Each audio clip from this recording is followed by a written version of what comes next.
Treasure Hunting Weekend mga ka-TX. Kami ngayon ay bumalik sa mangrove areas. Ito'y part 4 video ng ating concrete box, Lost in the Mangrove.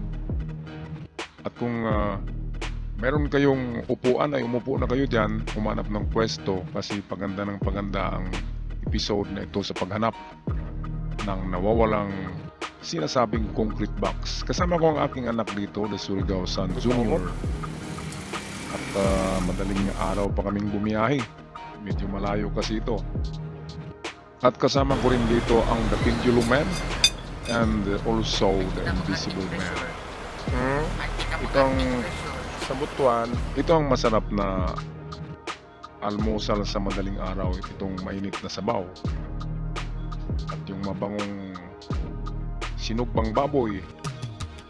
Okay, so malapit na kami sa area. At meron kaming bagong kasama, si Jack Hammerman.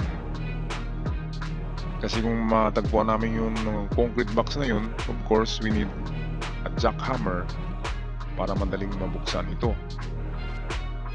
Maganda ang kanyang toolbox. Isang set ng Makita.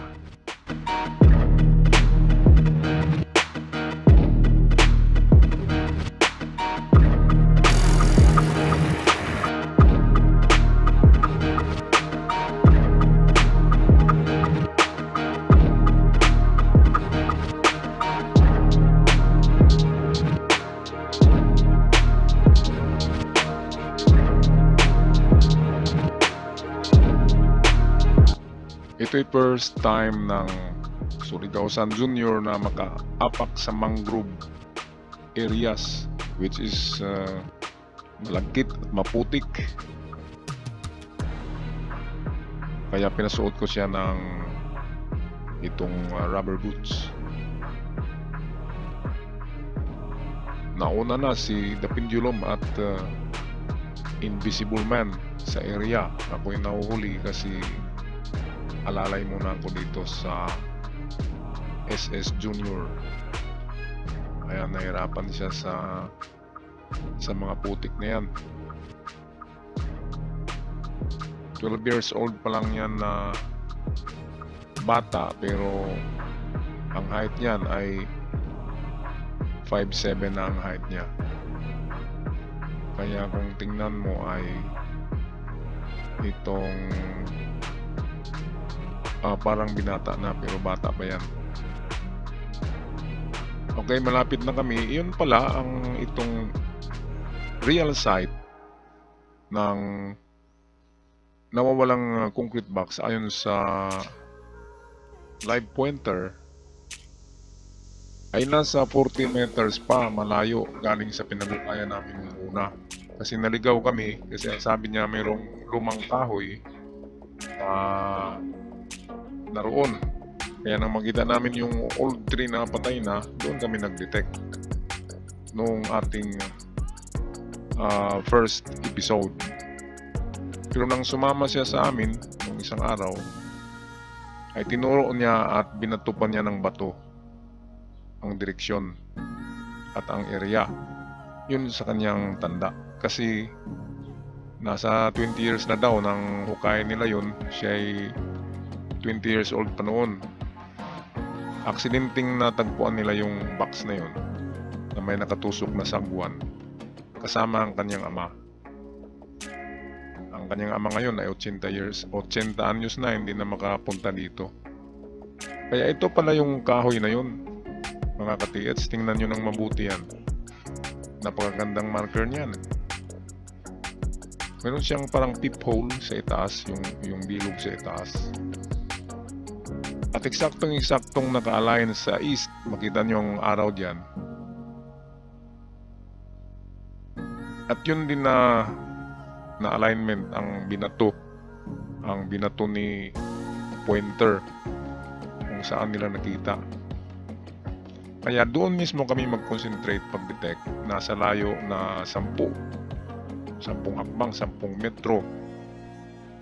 More or less, approximate lang yan. Ito, direksyon ng light, east.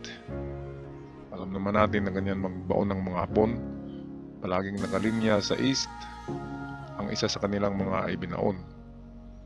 Ang iba ay nasa opposite nito, and also ang iba ay nasa north and south. Kaya nauna si Invisible Man doon pag-detect gamit ng kanyang manual locator, kanyang Jap wand, at meron din siyang dowsing.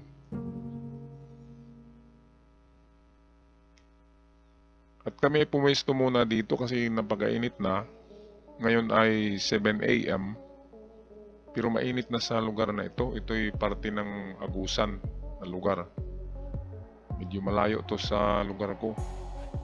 Kaya nang bumiyahe kami kanina, alas 2 pa lamang ng madaling araw, inaantok pa talaga kami. Pero dahil dito, kapag ikay hardcore na treasure hunter, ay talagang babangon ka ng oras na hindi oras ng pagising. Tinatawag namin yan na mga wakwak. Nagiging wakwak na ng treasure hunting. Sa Tagalog, aswang. Nangangaswang ka na, hindi na ka na nag-treasure hunt niyan. Kasi pag tatawagin ka na ng treasure, magiging aswang ka na diyan. Punta ka na dun. At hindi ka na makakapalag. Susundin mo kasi yung damdamin mo kapag nagiging wakwak ka ng treasure hunting. Kaya wag kayong gumaya sa amin. Mapapagod talaga kayo. At baka sasabihin nyo na uwi tayong luhaan. Luhaan yan kapag hindi mo love ang treasure hunting. Pero pag iniisip mo na ito'y sports lamang, pero sa dulo ng inyong pag-treasure hunt ay meron kayong makuhang kayamanan, anong tawag nyo dyan, mga ka-TH? Kaya walang uuwing luhaan kapag mahal nyo ang inyong ginagawa. Patuloy lang kasi kaano man kahaba ang road, ang daan, ang highway, gaano man yan kahaba at gaano man katagal ang biyahe, ay meron ding hantungan yan. So merong dalawang possibilities na hantungan dito, ang makakuha at hindi. Pero kung hindi kayo gagawa nito, wala talaga kayong pag-asa na makuha nyo yung isang possibilities, which is makakuha kayo ng one time, big time na kayamanan na ito. Okay, so ito ang kwento ng itong kahoy na ito. Napakaganda kasi dito daw natagpuan yung helmet ng Hapon nung bata pa tong live pointer, at dyan din tinusok yung samurai. So merong iniwan dyan na samurai at helmet ng Hapon dyan sa butas ng kahoy na yan. Sa ngayon lang medyo lumaki na talaga ang kanyang butas, pero noon ay hindi pa raw see-through ang butas na yan. Kaya dinetect namin yan ni Pendulum, yung butas dyan, wala siyang detection. Bagkus ang tinuturo ay doon sa unahan yun, which is nandoon na si The Invisible. Si Invisible Man ay may lahing Hapon yan. Hindi nga lang siya marunong magbasa ng kanji. Kaya ako'y natawa. Kasi ano to, may lahing Hapon ito. May lahi ding Chinese. Dubli-dubli na. Pero tingnan nyo, hindi sila marunong bumasa ng kanji. How much more tayo? Diba? Mamaya may kasama kami dyan na isa pang Chinese na gumagawa ng mga pagkain at Chinese ngayong New Year, katulad ng tikoy. At tinanong ko sa kanya anong meaning yung cover ng kanyang box. Naguluhan siya. Kaya sabi ko, kahit pala Chinese hindi marunong bumasa ng mga kanji. Okay, so ito, pupunta na ako doon. Alalayan ko na doon si Invisible Man. Paikot ng ikot kasi siya dyan sa area. Kaya dapat tatlo kami mag-confirm. sa area na ito. Diyan lang kasi tinuturo ng live pointer. At napakaganda kasi aligned sa east. Medyo nag-miss lang konti sa east ng mga 5 degrees lang. Kaya kung totoo man ito yung napakagandang find. At makikita nyo paano biyakin ng ating demolition man, yung jackhammer man natin, ang treasure box kung makita dyan. Ito ang maganda kapag may history na totoo. Ngunit hindi lahat ng tao ay nagsasabi ng totoo. Merong sinasabing salitang asukal, sugaring ang tawag sa English. Yung pinatamis mo ang kwento, dinagdagan mo. Kahit wala kang nakita ay meron. Pero kahit ganun pa man, ay positive pa rin kami na baka totoo. Kaya ito, sino ba ang pagod dyan? Ang hirap dyan, umapak kasi kung mabigat ka na tao ay babaon ka dyan. At kapag suot mo yung rubber boots mo, mahirapan ka kasi mabigat siya.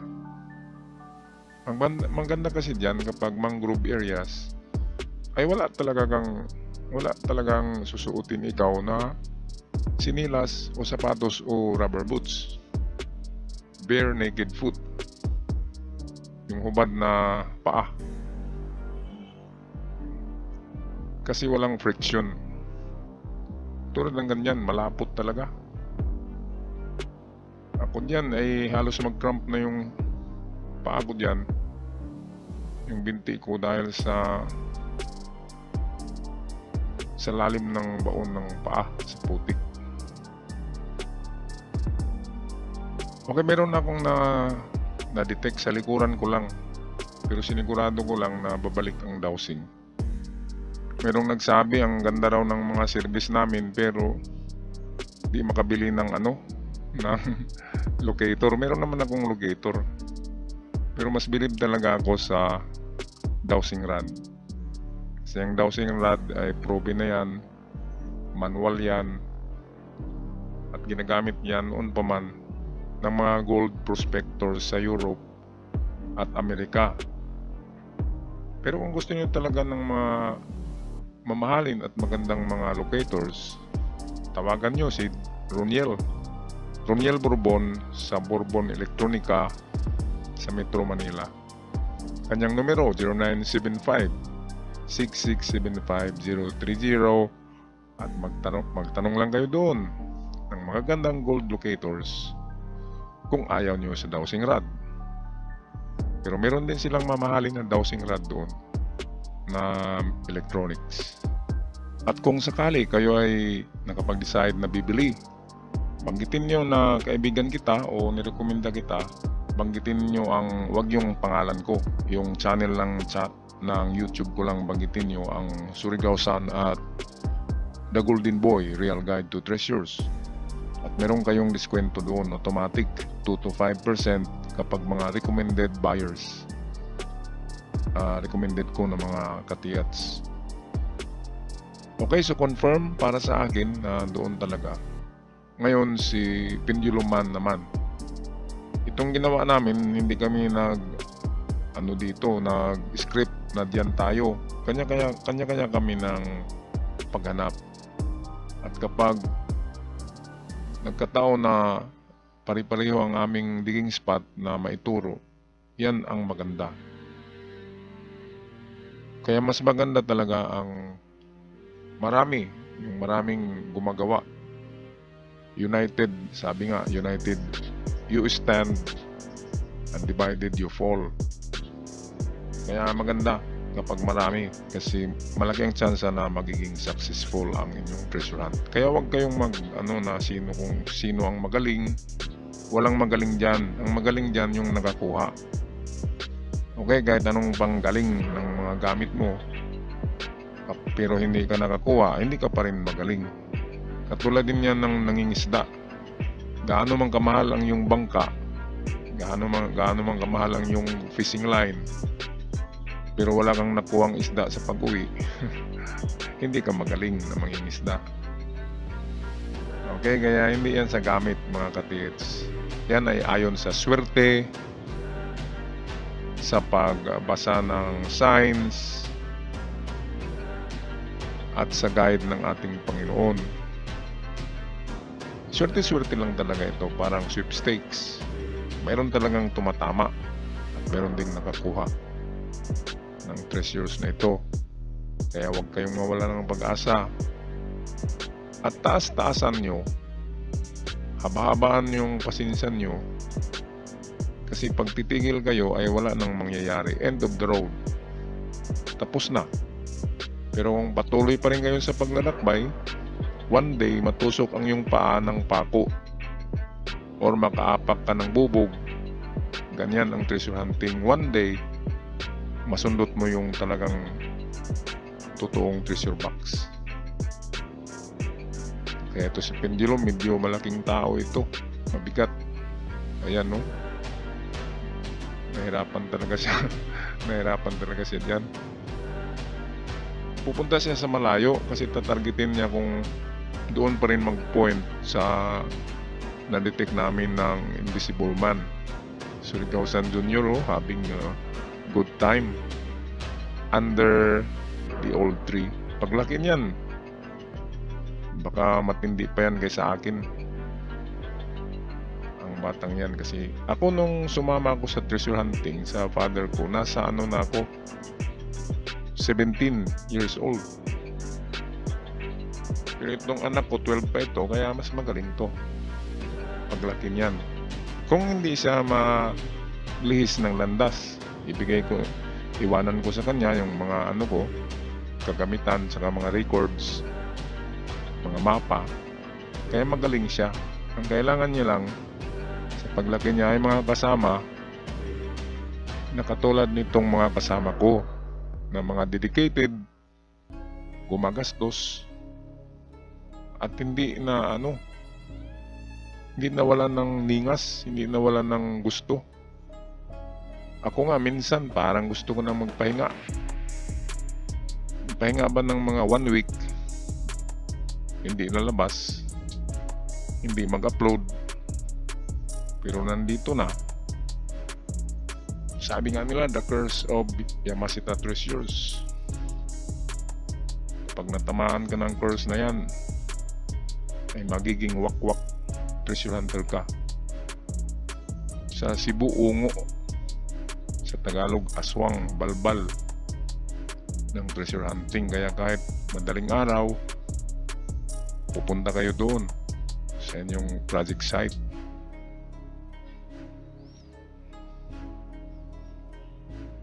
Ano kaya ang itong curse na ito ng ginto? Kahit hindi Yamashita Treasures, kahit noong unang panahon, sa kapanahonan ng ating mga ninuno, ginagamit nila na pera ay yung pinsulitos o yung maliliit na ginto. Ibig sabihin, ang ginto na talaga ang everything. Pangalawa sa Diyos. Kung walang ginto, wala tayong currency ngayon, kasi nakabase ang ating currency, ang ating pondo ng pera sa Pilipinas, sa ating mga depositong ginto. Kapag mababa ang ating reserve, tinatawag gold reserve sa World Bank, bababa ang value ng peso. Kaya yung mga bansa na na malalaki ang value ng pera, yun ang malalaking gold reserves sa World Bank. Kaya napaka-importante ng ginto. Kahit nga mga alien noon daw ay nagmimina sa Peru at Mexico, ayon sa mga itong conspiracy theory, kumukuha din ng mga alien ng gold. Ginagamit nila yan sa kanilang mga gadget para makapag-travel sila ng million light years away from their home. Parang ginagamit kasi yan na fuel sa kanilang UFO, ang mga ginto na yan. Okay, so ito na talaga yon. Diyan nakatayo si Invisible Man, yan ang digging spot, at balikan namin yan kasi nagugutom na kami. Balikan namin yan kasama na yung maghuhukay, at babalik na kami doon sa ating bahay kubo. Nakahanda na yung ano doon, almusal.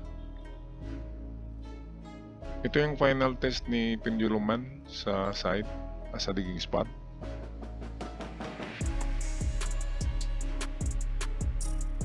Ayan, so tinuturo niya dyan kung saan nakatayo ang dakilang Invisible Man.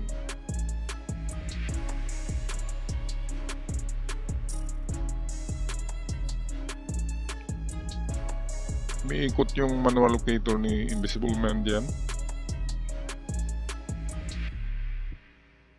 Malaki-laki na rin ang gastos ng mga kasama ko rito sa itong mga biyahe namin na ganito.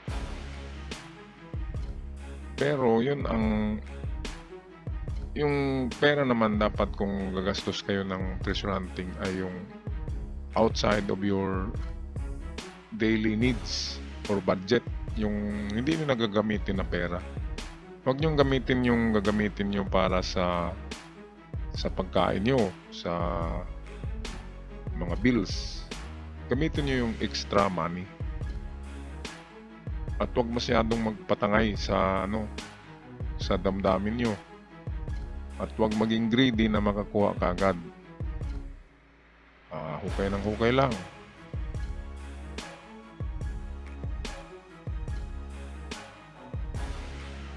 Okay, so ayan na mga katiyats, final na yan na digging spot, at hindi na kami maghanap pa ng ibang area kung saan hahanapin yung concrete box na yun. Ito na yun, kasi yan talaga ang tinuro ng anak ng live pointer na nakakita din ng concrete box na yun. Ito sinubukan ulit ni Pendulum na paikutin. Baka kasi merong laman itong kahoy, kasi tinusok diyan ang samurai at saka helmet. At kapag iikot diyan ay hukayin din namin yung roots ng ano na yan, kahoy na to. Pero tingnan nyo tong swing dito ngayon, hindi na siya iikot, siya nag-swing na palabas doon sa na-detect namin.